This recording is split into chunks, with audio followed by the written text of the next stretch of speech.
لا إله إلا الله أشهد أن محمد رسول الله.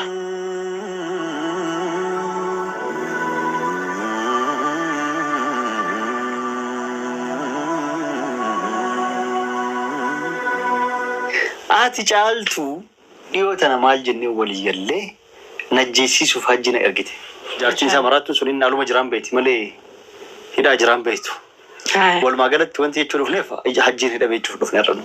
Namoo akka bifaati haalli isaati saddaa qorachuun jabeenya gaariidhaa fi badaa. Assalamualaikum warahmatullahi wabarakatuh. Jirtu daawwattoota fi hordoftoota Numaaf Miidiyaa shamaa kan jirtan bakka jirtan nageenyi rabbi guddaa isin biraa jiraatu isiniin jecha arraas deebinee jirraa maaliin walitti deebine jechuun keessan hin oolu jechuudha. Egaa wanti walitti deebineen girgirrii deemaa jirtu tanuma keessa jiru tana ta'uu qabattu ta'a.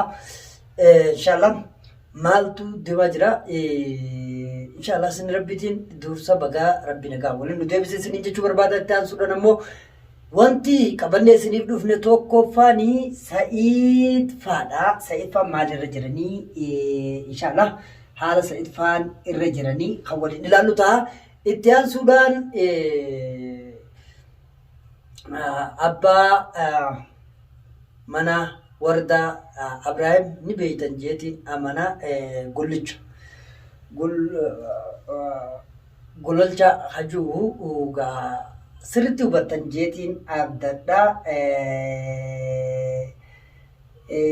Innilleen haala inni keessa jirus kan waliin ilaallu ta'a. Haala inni keessa jiru haala hamaadha. Rabbii warra lubbuu isaallee dhaqqabu rabbiin waa godhu isiniin jechuu barbaadeeti. Kanaaf wanti har'a qabannee walitti dhufne tokkoffaanii jara lamaan kana malee baay'eetu jira. Wanni deemaa jirtu jechuudha. Wanti deemaa jirtu waan baay'ee as keessa jira jechuudha. Wanti baay'ee tanagaa tana isiniin je'ee isinii fixuu hin danda'u. Mee asumaan dursaa eenyu isiniin jechuu barbaadeeti? Sa'iid ilaalleeti gara Abrahaamitti ceenaa jechuudha. Abrahaamilleen waan isa mudate beenyu haala isa keessatti turan beenyu fannisuudhaaf if kennee karaa of ajjeechuutti kutee jira. Egaa lubbuullee rabbi abaasu jenna akkaataa itti jennullee waan qabnu fannisee jira. Walumaa galattuu viidiyoo tana booda kan isaas laallutaa amma turtiin keenya eenyu waliin? Sa'iid waliin. Sa'iid Faaniis haaji maal godhaa jiranii hajuu ilaalla. Turtiin keessan nu waliin haa ta'u isiniin jenna. Sa'iiditti ceena. Otaan maka ammas faana galee Sa'iid wallahi ani mana sana gurgureetan makinuma sana sii bitaa. Mana kee gurgurtee moo? Makinuma yaadu sana sii bitaa yusla. Wallahi galatoomee hedduu ulfaadhu.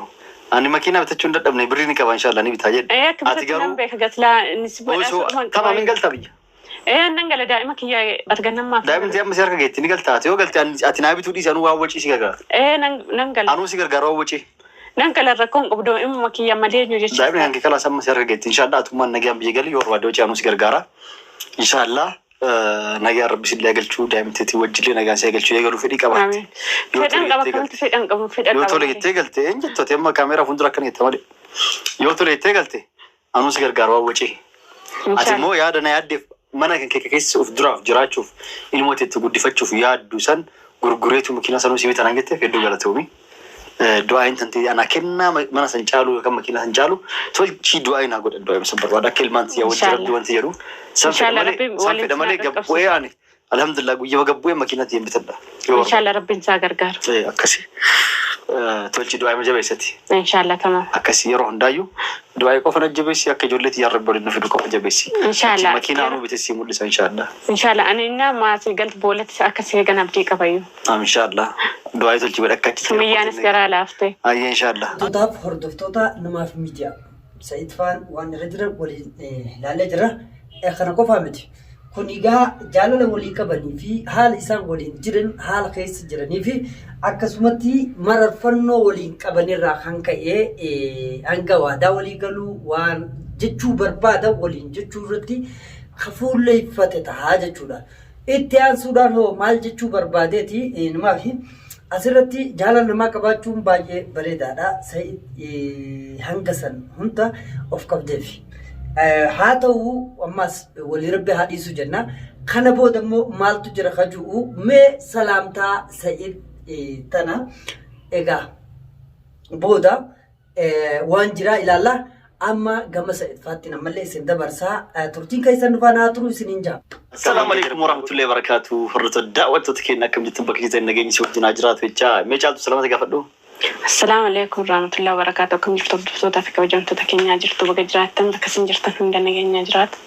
Okay, nageenya haa jiraatu jechaa guyyaarraa caaltu wajjin maaliif deebine dhufne arra caaltutti aaree caaltu komiif dhufe caaltu isinitti himachuu dhufe caaltu na aarse.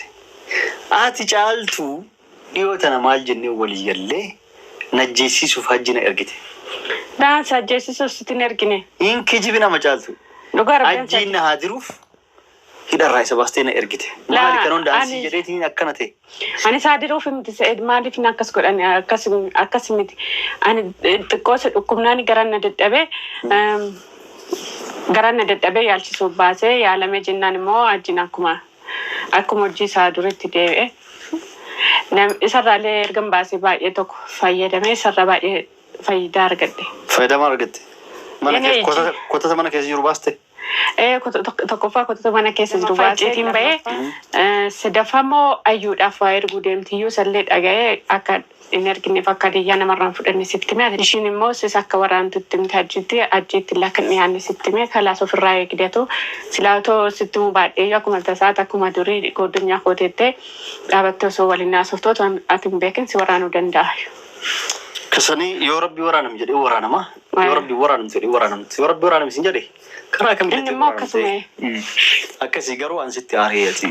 Walumaa galatti maaluma baaste garaas nyaate qofa moo jidduu kana jaartii isaa talammataan jirtu hajji kiyya yaadee ni argadheetti yaadde. La ani waanuma dhukkubeef garaa nyaate bakka jedhee tan baasee naan achi baasuyyuu noomaaf hin beeku jechuudha. Akkuma daa'ima harkisee deema malee uumaaf hin beeku yoo ergamoo fayyee jedhee akkuma amaluma isaan jijjiiranne xiqqoomallee hin jijjiiramne. Inni hin beeku yoo barbaade ciisee akka nama maraatee taa'ee barbaade malaan ba'uuf. Ati amma afaan bira haasayaa isaa dhageettee na hidhaadheettee baaste. Osoo eegaas galee boodallee osoo afaan biraas asitti haasa'e akkam ta'uu deemta? Osoo afaan Oromoo wallaalee. Sheekuma bira geessa gaamman amman danda'etti sheekuma bira geessa. Egaa daawwattootaaf hordoftoota numaaf miidiyaa waan Sa'idii fi haati mana Haajii waliin itti jiran laallee dhageeffataa jirra. Maal jechuudha? Sa'idii itti muddee ati maaf akkas guute inni jechuuni bas jechuun isumaaf jechuutti jiraani. Kanarraa qabaatee yookaan isa san jibbee osoo hin taane baasin isaa itti gammadee jira maaliif wanti irraa argatan waan baay'eedha. Iccitiin jirtu tabaate gaa baay'eedha. Kanaaf inni itti gammadee jira. Haa ta'u garuu isii akkam godhee ati maaliif baaftee akkana isii hangam takka rakkaa jira. Haati warra Haajii baay'ee rakkattee Sa'idii natti mufatee jechaa haturte viidiyoolee dabre irratti nu hubattan jettee yaala. Ammas yeroo anis itti mufadheen jira isaa humaa baaftaa akka Sa'id ajjeesuuf maal jiru miira isiin keessa galtee haasoitus laalaa argaa jirtanii. Kanarraan hoo miira kana keessaa baasuuf Sa'idoo haadha manaa Haajiitiin Sa'id maal jee hajuu ilaalla. Ammas turtii keessa nu faana haa turu. Qophiin teenya wal duraa duubaan isiniin geenya nu hordofaa isiniin jenna. Ati waa hundaafuu haa ta'uti baga baaste si jechuu gahan waa hundaafuu maaliif baastee miti sitti naarri dhugaa baga baaste. Maaliif namoottan hedduu maal jedhaa turan Sa'id baala ga'een kuni Sa'id akkasitti maal jedhaa inuu nam tokko koomantii jalatti jaartii nama olfeessee jaartii namaatti irraa dhalee waan akkasii jedhaa turan dhugaan naa ba'uuf hedduu gammada jechuudha. Feetusuma jallee na amanuu baattu feetusillee walitti araaramu isaa baannu garuu iccitii kun hordoftoonni dhaga'uun isaanii hedduu natti tole. Gabee iccitiin sun ba'u hedduu na gammachiise isallee baga baastee keerimaa fi san qofaa miti jaartiin isallee osoo hidhaa keessaa baate maal akkasiin na yaadde beekee jechuudha. Osoo anuu harkaan ofirra qabee hajji akkasitti wallollee irraa fuudhuu baadhe osoo anuu gachiisee jiraadhe egaa rabbi kiyyatti amane bakka an ciisisanitti akka qalbiin san waraane inni godha rabbi. Namoota hedduu baga bahellee maaliif baastellee rikkasitti aaranillee jiranii baasuu kan kee bareeda goote jechuudha. Maaliif waan mana keessa dhokates waa hedduu argite ammallee gara waan atiin arginu jiraachuu danda'a fa'aa beete. Jiraachuu danda'a yookiin haasaan otoo isaan haasaniin fixatiin yookiin sa'aatiin itti ga'ee addaan deeman. Jaartiin isaa maraattu sun inni aluma jiraan beeti malee hidhaa jiraan beektu. Walumaa galatti wanti jechuu dhufneef hajjiin hidhamee jechuuf dhufne irra nu. Hajjiin hidha seenee jira garuu mucaan kaameeraa waraabullee bakka hedduutti seeraan hin waraabne. Hajjii akkas qofaa miti qaqqabne waan birallee uumamee jira. Sigalee wanti birallee uumamee jira. Yaa'u hidhaa naqee jira jechuudha walumaa galatti. Alhamdulillah anumaan taane bagas deebi'ee atis bagas baastee yaa'u qoricha isaa argatee amma mana hidhaatti deebi'ee mana hidhaa keessa jira jechuudha. Amma booda yoo ati baaste kalas. Laa ammaan booda hin baasu. Atummaan yoo baaste. Ammaan booda immoo kalas irraa bareedheedhaa hin baasu. Kan dura baaseefis waan hin dura baaseefis sababa hin qaba. Sababa sana immoo irraa fayyadameerasi. Ammas si shawwada amala kan kee argame nam ni agarta ammas waan biraatiin si dhufa. Si shawwada hajjiin ammas. Ati jaartii ati miskiinaa ta'uu si argame yoo fedhe hajjiin achitti yoo barbaade kiniin yoo ergamse du'a jedhan. Oomachaasaa akka fiilmi irra beenu san du'a jedhanii oomachaasaa gadhiisa. Agabbaa sana eegee inni qabri keessa yoo ka'ebba. Namani namicha kana tan booda. Nama naanni durayyuu baay'ee isa sodaadhe bakka erga fayyee ka'eetti baay'ee isa sodaadhe baay'ee tokko isa sodaadhe bagumaan narraa hidhameeyyu. Haa ta'e masila waa rakkoo meeqa sirraan deemuu danda'a jaartiin waan akkana kana godhe ittiin achirraa booda karoora wala isaanii maali ka xiyyeeffatan pilaanii isaanii tokkoffaan anan irratti. Eega ana waan godhan booda sitti garagalti. Akkamitti mana keessaa si baasti fi akkamitti qilleensarraa si gochuusti itti yaaddi. Dhugaadha. Si galee miti amma waan akkasii gochuun isaanii waan oolleef ati jara hin amanin amma booda ajjilleen amanin. Laa hin amanu. Egaa daawwattootaaf hordoftoota namaaf miidiyaa waan idoo fi haati mana haajii waliin jechaa jiran dhagaa jirtan kan hajee keessa isin deemu. Egaa marfannoo walii qabanii fi haala gartee taateewwan kana keessa tahee daba dalagamaa jiru fuula duraafis akkaataa jechuun wanti kun ittiin deebine mala dhaachaa jiraachuu isaanii jechuun kanuma waliin ilaalle kana ta'a jechuudha. Kanaaf ammallee hamtuurraa haa qabu hundumaa'uu idduutti maal jenna qabbana buusee nagaa buusee fayyaas buusee walitti haa deebisu jenna gaba keenyaanii kaawwinuuf fayyaa jaalala gammachuu isaaniiti kan biroo hin qabne jechuu barbaadeeti. Kanaafuu isaan hanga ammattis egaa hanguma danda'an mala dhaachuu jiraachuu isaaniiti argaa jirraa jechuudha. Kanaaf isilleen miira duraan keessa galte kan sodaase maal naan jaa kan jettu keessa baate akka wannitti illee waan walii qaba walumaa galattu anis kanaan sii godha anis kanaan sii godhallee keessa jirti. Inshaallah jaalala walitti dhaabbattu rabbi walumaanuu haa kennuu fi isa kaanillee rabbi haa qajeelchu jenna. Kanatti aansuudhaan hoo gamam ceenaa waa isa idirraa gaamma waan baay'ee iddoo haasa'uu nan barbaachisu jechuun maal jechuudha waliin dhageeffachaa jirra waan ta'eef amma gama Abrahaamitti ceena jechuudha. Abrahaam hoo maal tahee uffanne seeqaa dhiifama xiqqoo idduutti waan dagadhee bira dabre takkaatu jira. Sayidi maal jee beektu waan je'ee walumaa galatti isinis dhageeffattanii jirtan bas jecha waan kana tuquu fedheetumaan irra deebi'e jechuu barbaadeeti. Sayid wanni inni je'ee haajii waan amma itti jiru kana qofaa miti. Kaameraan iddoo deemnu kanatti warri kaameraan umaru seeraan nuuf waraabee hin jiru. Waa hedduu iddoo tana keessatti kan inni balleesse hedduu waan jiruufi ammaas qabnee bakkuma duraan irraa bahe sanitti deebifnee jirra. Kana booda yoo ati baafti isiillee jira jechuudha. Maal jechuudha? Wanta nu quba hin qabne achitti waloon quba qaban jirtu jiraachuu tarii danda'a jechuu barbaadeeti. Kanaaf mana hidhatti deebuu isaallee eenyutu tuqe Sa'idinuu tuqee jira jechuudha. Kanatti haasuun ammoo waa'ee Abrahaamii abbaa mana wardaadha. Maal taheetii of fannise maaliifi iffannise amma hoo inni maalirra jira isaan walumaa galattuu maal irra jiran ka jiru waliin ilaalla jechuudha.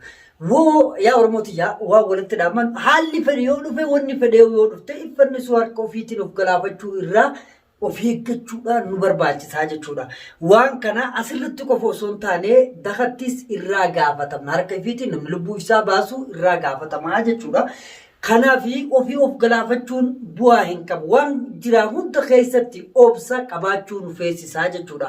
Namni obsa hin qabne idduma kamittuu bakki inni gahu hin jiru jechuudha. Waan tolchuu irra waan balleessuutu guddoodha jechuudha. Kanaaf obsan barbaachisa rabbi obsan ufaa kennu mee asumaan Ibrahim abbaan mana wardaafaan maalitti jiran kaju waliin ilaalleeti ammas walitti deebinaa turtiin keessan nufaan haa ta'uun isiniin jaha gama Ibrahimitti isin dabarsaa jechuudha. Killee koodii irraa balleessite jira. Silkii kanallee fuudhi. Gaafa gartee wardaan dhufte ijoolletti ilmaanii wajjin yoo rabbi fide. Rabbi ni fida ilmaanii wajjin silkii kanallee wardatti akka kennitu asumaaniin itti dhaammadhaa bulee kiyya.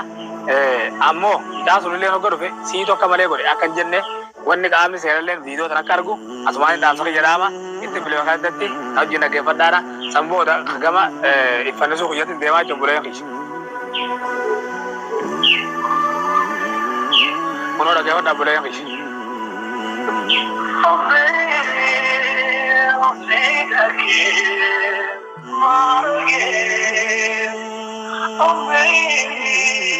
Ega boleh yang kerja, nanti kakak khawatir nak boleh yang kerja.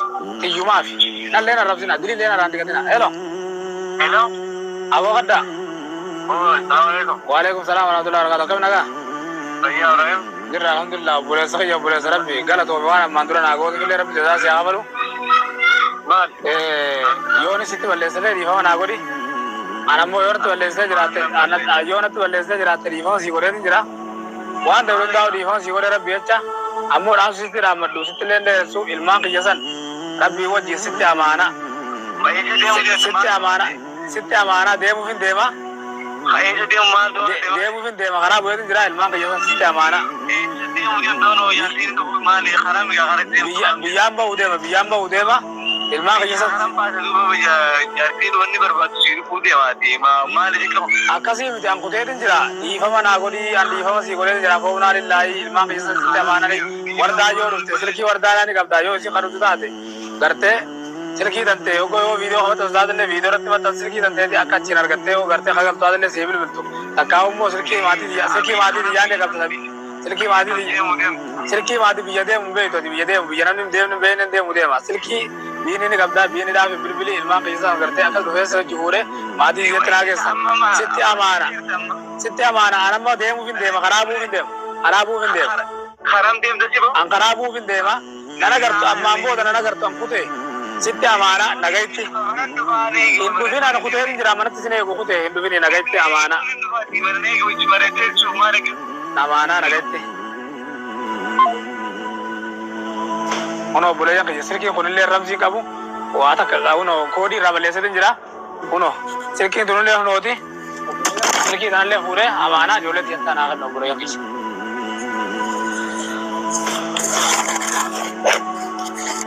Asyhadu an la ilaha illallah. Asyhadu anna Muhammadar Rasulullah. Asyhadu an la ilaha illallah. Asyhadu anna Muhammadar Rasulullah. Asyhadu an la Rasulullah.